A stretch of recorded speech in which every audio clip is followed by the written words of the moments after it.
कल आप लोगों के सामने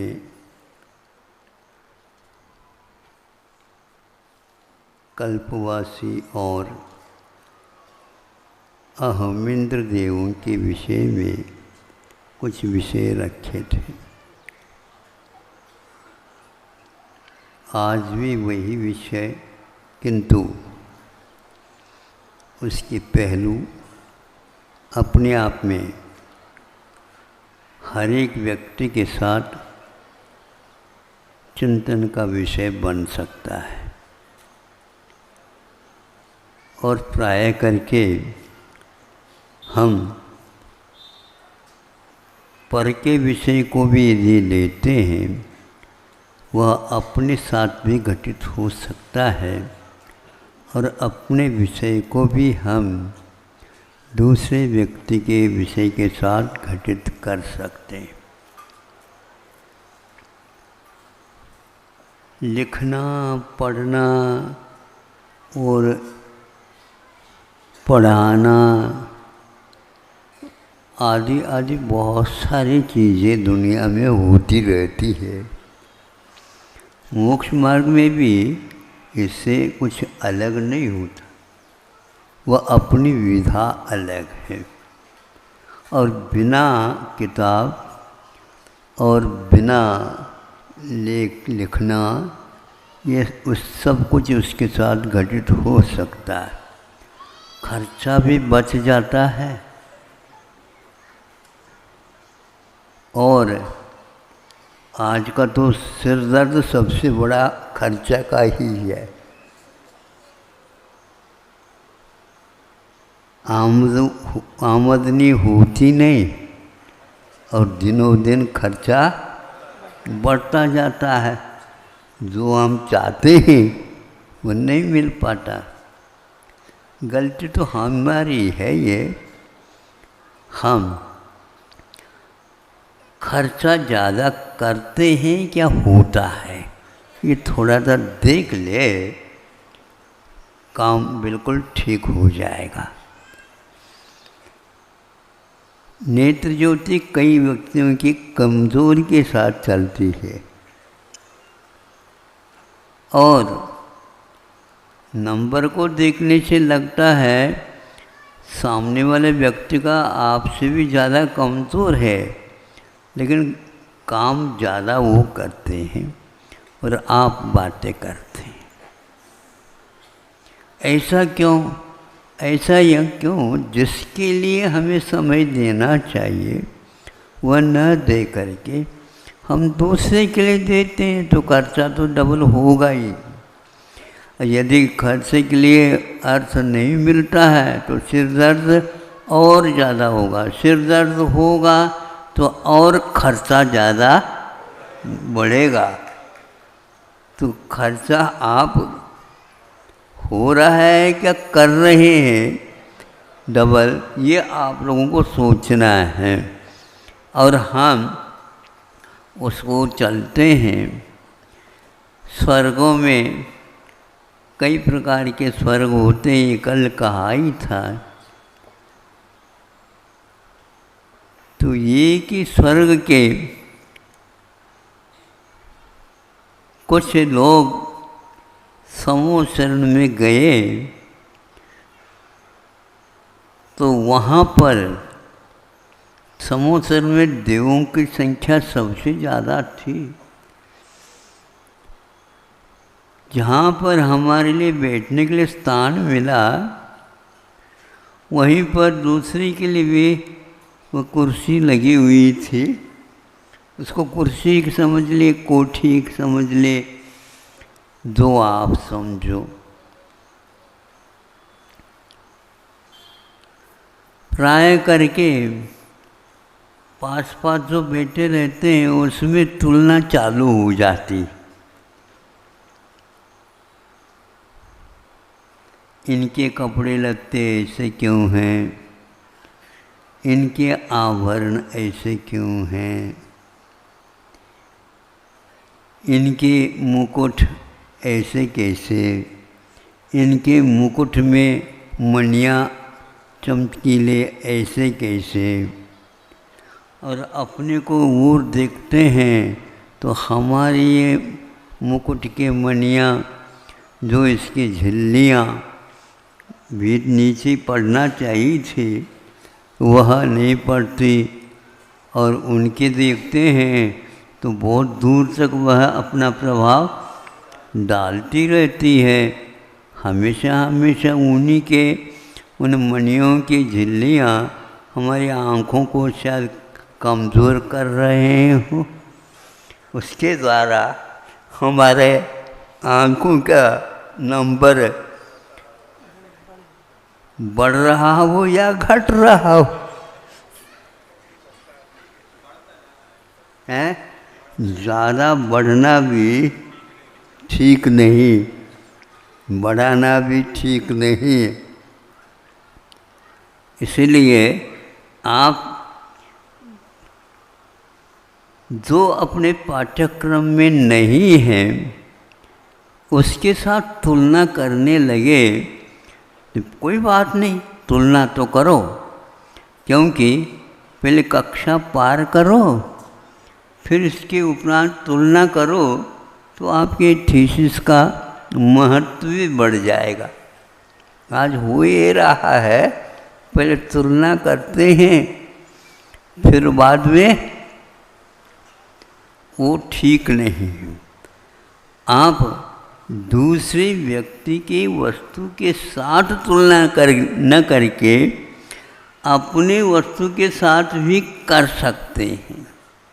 वह विषय आपके सामने दे रहा हूँ, पसंद आए तो रख लेना, और यदि समय मिल जाए तो उसको बार बार सोच लेना।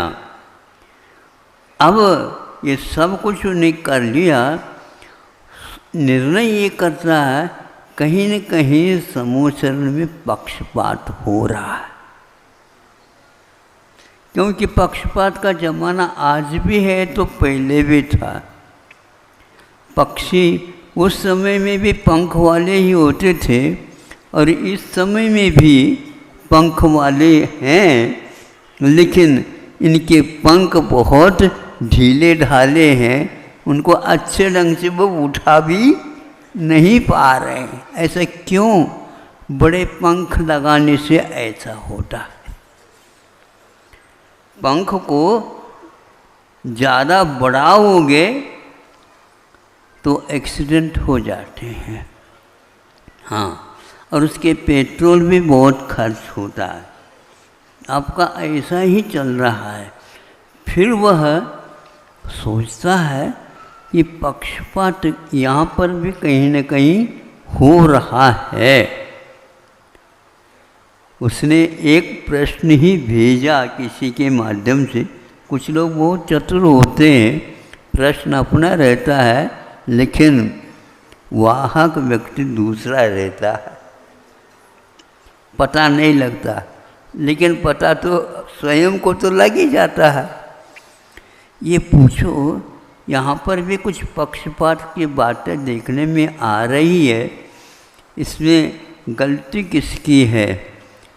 मुखिया तो सौधर्मेंद्र है, अपने अपने परिवार वालों को, अपने अपने स्वर्ग के लोगों को ये बिठा देते होंगे, लेकिन एकदम आरोप लगाना तो ठीक नहीं, लेकिन फिर भी दूसरे के माध्यम से लगा दिया। फिर वहाँ से अपने आप ही ध्वनि इसके उत्तर के रूप में आ जाती है। अच्छे हैं ये लोग, पूछने में कमज़ोर है, दूसरे के माध्यम से करते हैं। इसमें भी डबल खर्च होता है, ये उन्हें ज्ञान नहीं है। इसलिए कि वह भगवान कहने लग जाएंगे, तुम लोगों ने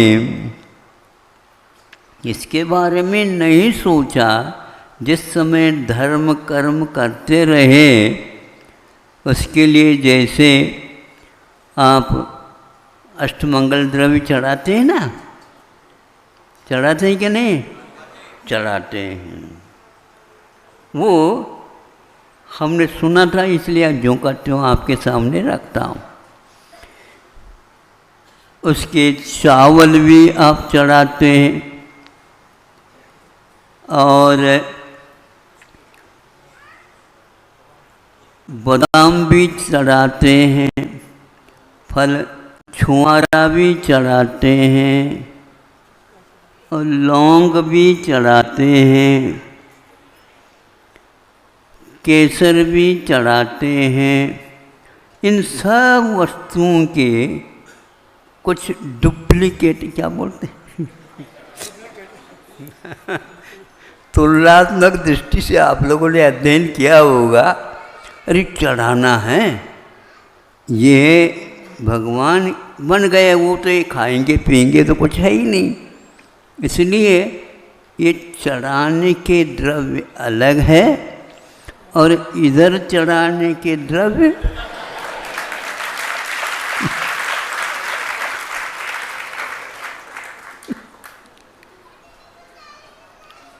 आपने दूसरे बार में तालियां बजा दी, पहले बार में क्यों नहीं बजाई?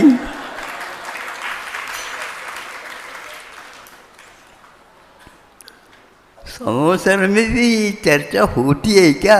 क्यों नहीं होती? उसी के बारे में मैं आगे बता रहा हूँ। तो चावल खाने के अलग है, चढ़ाने के अलग है। और केसर जो कौन से वो फूल होते हैं, हार और श्रृंगार, हार श्रृंगार फूलों के वह केसर चढ़ाने के लिए है। और यहाँ के लिए कश्मीर, कश्मीर से विलायत से भी आ सकती, वह केसर, उसके सेवन करने से शरीर अपने आप में ही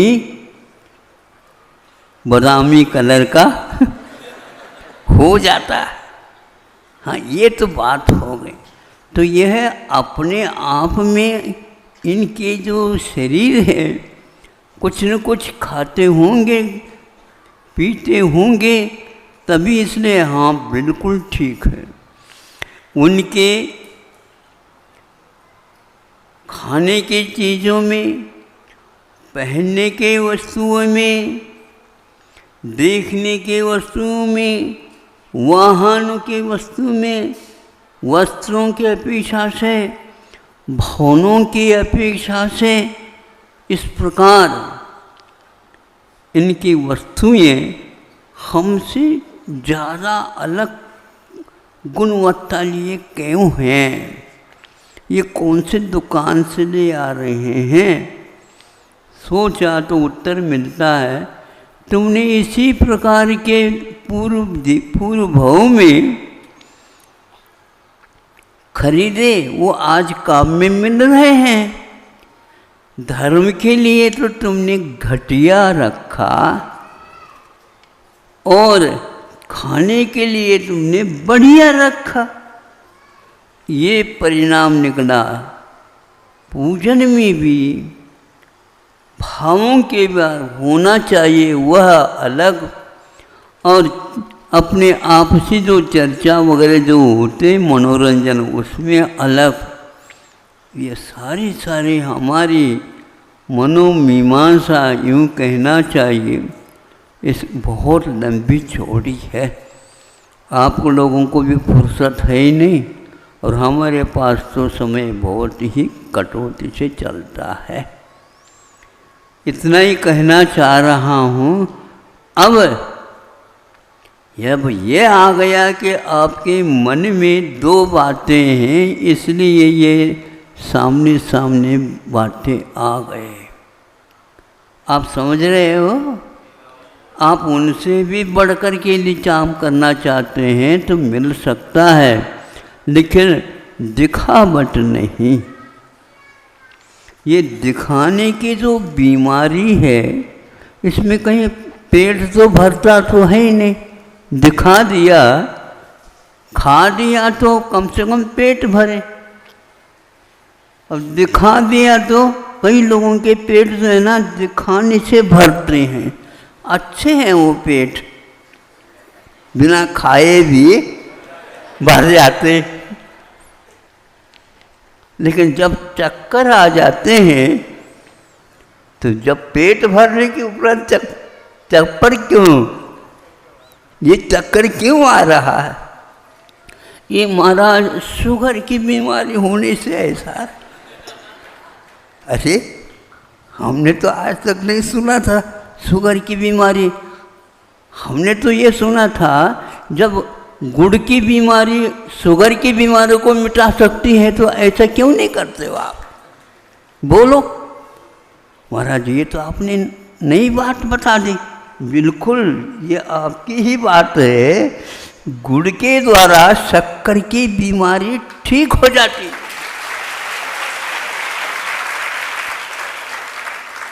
हमारे आचार्यों ने गुड़, खांड, शक्कर और अमृत, ये 4 प्रकार के कर्म के फल बताए ना।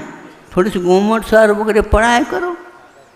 हाँ, तो ये 4 प्रकार के जो अनुभाग होते हैं, इसमें गुड़ को नीचे रखा और शक्कर को या खांड को दूसरे नंबर पर रखा, तीसरे नंबर में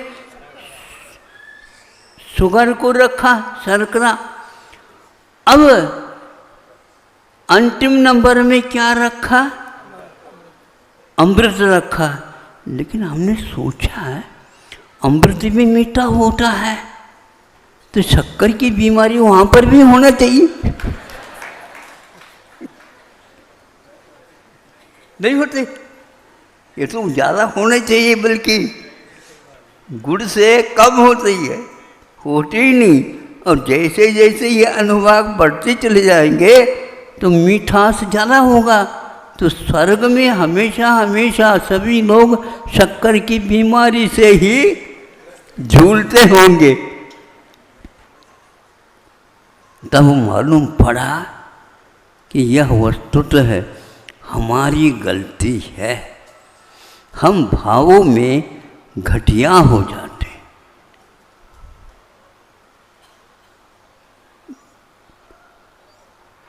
गुरु तो गुड़ रह गए।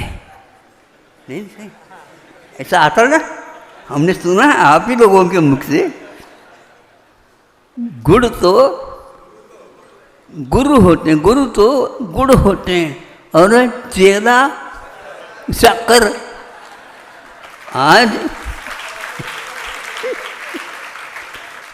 आज जितने भी चेले हैं नहीं समझे,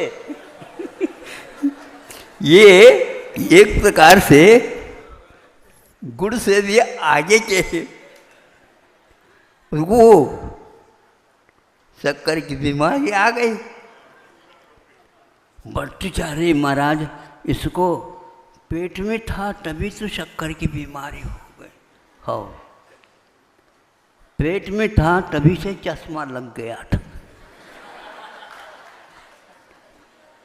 और पेट में था तभी से बैंक में इसके लिए एडवांस में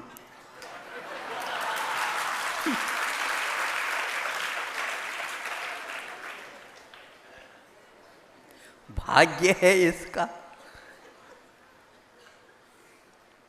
स्थिति कुछ अलग है। जब ये तुलना करते हैं हमारे दोष ही सामने आ जाते हैं। जब यह दिव्य ध्वनि के द्वारा स्पष्ट हो गया, जिसकी शंका दूसरे के माध्यम से दी गई थी, वह सोचता रहा कि ये तो हमारी पूरी बात ही आ गई, गलती तो हमारी ही है, ये इनकी कोई गलती नहीं है। तो इस प्रकार का काम हमारे परिणामों के द्वारा होता है। हमारे परिणामों के द्वारा कर्मों के फल हमारे सामने आ जाते हैं, और उस समय पंगत में बैठने के उपरांत अपनी थाली की ओर कम और दूसरे की थाली की ओर ज़्यादा क्या दृष्टि जाती है, दृष्टि भी बहुत चानी है। हाँ, आपको अपने थाली की ओर देखना चाहिए। इसीलिए आचार्यों ने कहा है तुम अपने अंजलि बना लो, बस उसी ओर देखो। हाँ, दूसरे की ओर नहीं देखना। लेकिन बड़े बड़े सेठ साहूकार भी दूसरे की थाली की ओर ज़्यादा देखते हैं।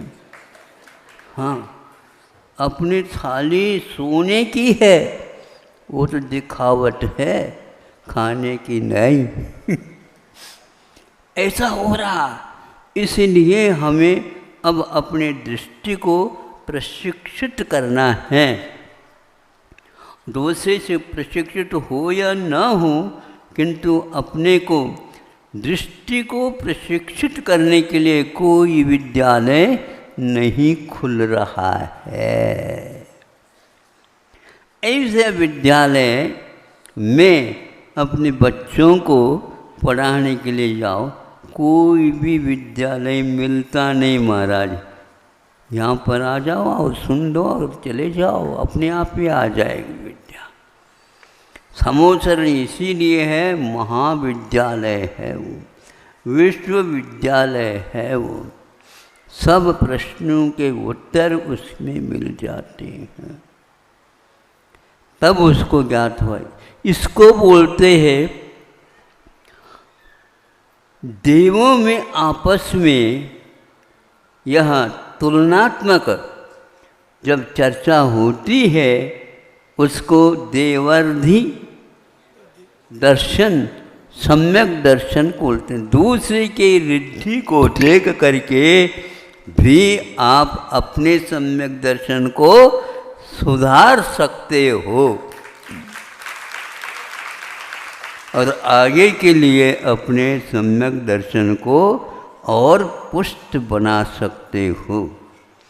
समय आपका हो गया,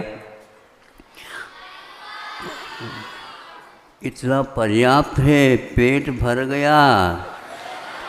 हाँ, अब दोबारा जो भोजन और करेंगे उसके बीच में आचार्यों ने कहा कम से कम भी गृहस्थ है तो 3-4 घंटे का अंतराल रखे, और योगीराज महाराज हैं तो वे 1 दिन का अंतराल रखे। फिर भी ज़्यादा और चाहते हैं, जितने आप अंतराल रखोगे भोजन के बीच में, उतने ही आपकी तपस्या बढ़ेगी, और जिसके द्वारा अपनी रुग्णता क्यों पालना नहीं करना, हाँ हो जाएगा, हो जाएगा। धारण और पारण, पार होना चाहते हो तो अपनी दृष्टि को आप बहुत ही मांझो और उसके द्वारा आगे बढ़ो। सामने वाला व्यक्ति भी कहेगा कि आपने हमारी ओर देख करके अपनी दृष्टि सुधारी, तो अब हम आपकी दृष्टि को देख करके और आगे बढ़ेंगे, हमारा तो स्वर्ग दूसरा और बढ़ेगा। और उस समय आप अब ऐसा नहीं करियो, हम और दोनों हाथ मिलाओ होगा। पक्की बात है ये। इसलिए आप लोग एक एक सम्यक दृष्टि को बढ़ाते बढ़ाते बढ़ाते चले जाओ। पढ़ाने की बात नहीं है, केवल हम अध्ययन करें। अध्ययन में हमेशा हमेशा स्लेट, बढ़ता कागज, वो ये कोई आवश्यकता नहीं। अधि अयनम इति अध्ययनम, अधि आसमन्तात् निकट रूपेण अयनम गमनम इति अध्ययन कहलाता है। इसलिए हम अपने आप को अध्ययन का विषय बनाएं, इतना ही पर्याप्त है।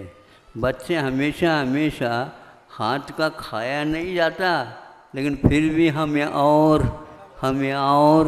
ये तो उनकी आदत पड़ी हुई है, शुरुआत से लेकर के आए हैं। खाओ तो सही, पेट तो भर नहीं रहा अभी, नहीं समझे हाथ, क्योंकि हाथ भरा हुआ है तो पेट खाली रहेगा। इसलिए आप भूख बढ़ाइए, फिर तो क्या, ये क्यों, दोनों हाथ से आप खा सकते हो। यहाँ पर कौन कौन बताओ, हाथ उठाओ, दोनों हाथ से खाता हम लोगों को छोड़ करके। अहिंसा परमो धर्मः।